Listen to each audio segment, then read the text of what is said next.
Hello YouTube, this is Dr. Ronald W. Satz, founder and chair of the International Society of Unified Science and president of TransPower Corporation, a commercial and custom software manufacturing and certified systems engineering company.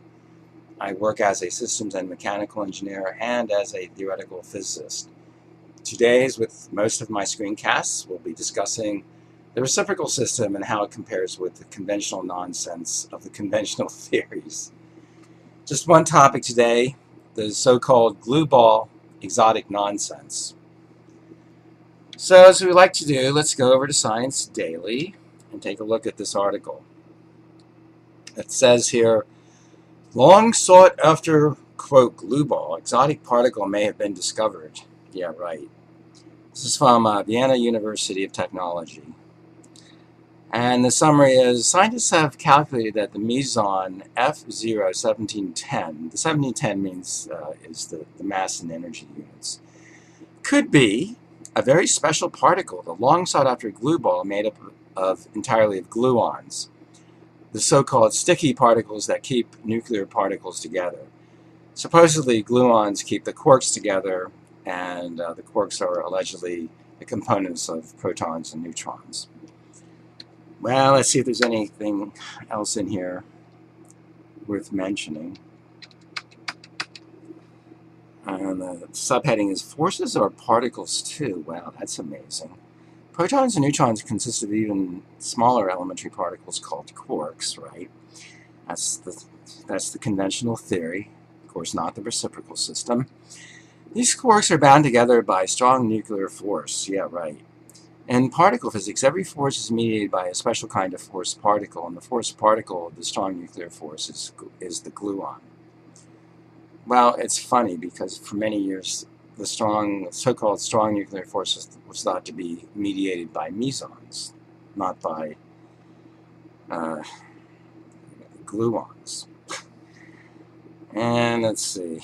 Well, to continue with this nonsense, gluons can be seen as more complicated versions of the photon. The massless photons are responsible for the forces of electromagnetism, while 8 different kinds of gluons play a similar role for the strong nuclear force. Now you can see this is just ridiculous.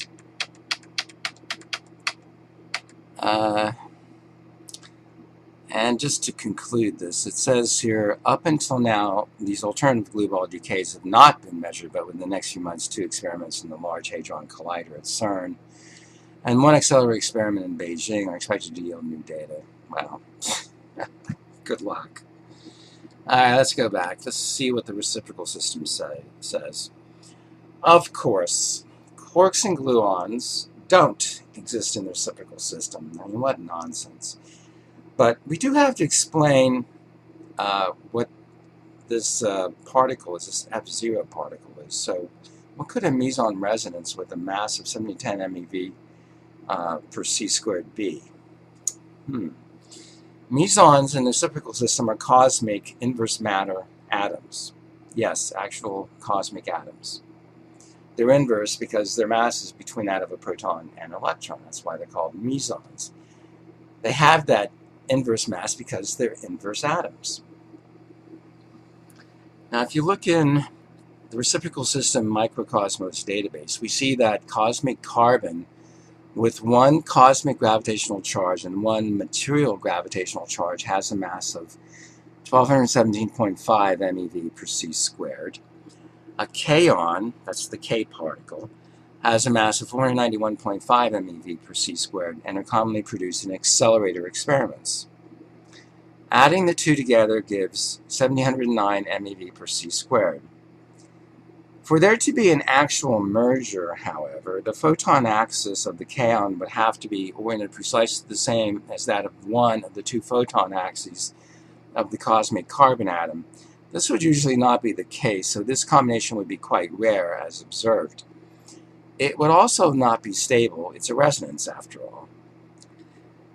It's also possible that no actual merger takes place, just a very close association and then a quick exit of the kaon. Okay, so the reciprocal system provides an alternative explanation for this weird F0 particle.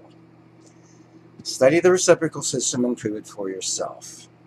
The simplest possible treatment is my work, The Unmysterious Universe, published way back in 1971. It's still in print. It's gotten great reviews on Amazon.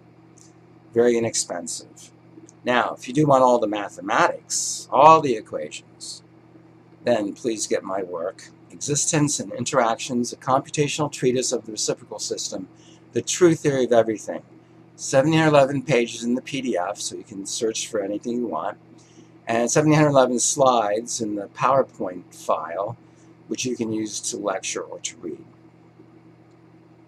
It contains thousands of equations, numerous diagrams, tables. It'll keep you busy for months. Now, once you've finished with that, then you can graduate on to my 2 database modules. The Reciprocal System Microcosmos database, which covers all the properties of the microcosmos, including photons, subatoms, atoms, compounds, and alloys. Quantum mechanics is nothing like the Reciprocal System Microcosmos database. Nothing. Engineers can actually use this to calculate properties of matter, whereas they cannot use the idiotic quantum mechanics. Now, the second module is the Reciprocal System Macrocosmos database, which covers all the astronomical properties, including the universe as a whole. Galaxy clusters, galaxies, star clusters, stars, planets, moons, minor bodies like asteroids and comets, nebulae, and voids. Very comprehensive. It's got graphs. Of course, both the database modules have graphs that you can create. And you can use these 2 modules in your engineering and or scientific practice. Extremely comprehensive. So again, please study the reciprocal system and do it for yourself. Thanks for your attention.